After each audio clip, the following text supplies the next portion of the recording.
আজ সকালবেলা আমার সঙ্গে নেপালের পররাষ্ট্রমন্ত্রী কথা হয়েছে। তাকে আমরা মাননীয় প্রধানমন্ত্রীর পক্ষ থেকে, বাংলাদেশের জনগণের পক্ষ থেকে নেপালে যে ভয়াবহ প্রাকৃতিক দুর্যোগ ঘটেছে সে বিষয়ে আমাদের সহমর্মিতা, আমাদের শোক জ্ঞাপন করেছি। আমরা তাদেরকে সর্বাত্মক সহযোগিতা অফার করেছি।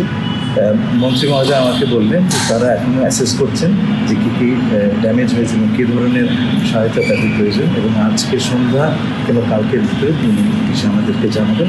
আমরা তৈরি আছি। আমি তাকে বলেছি যে আমরা তো এখনও পর্যন্ত জানতে পারিনি যে কোনো বাংলাদেশি এতে অ্যাফেক্টেড হয়েছেন কি না।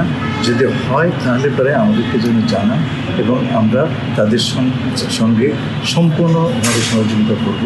তাদেরকে ফেরত, যে অবস্থায় তারা আছেন তাদেরকে ফেরত।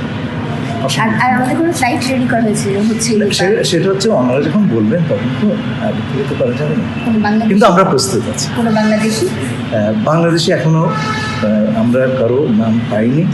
সেখানে বেশ কিছু বিদেশি পর্যটক তারা যাচ্ছিলেন মানস সরোবরের দিকে, সে সময় ঘটনাটা ঘটে।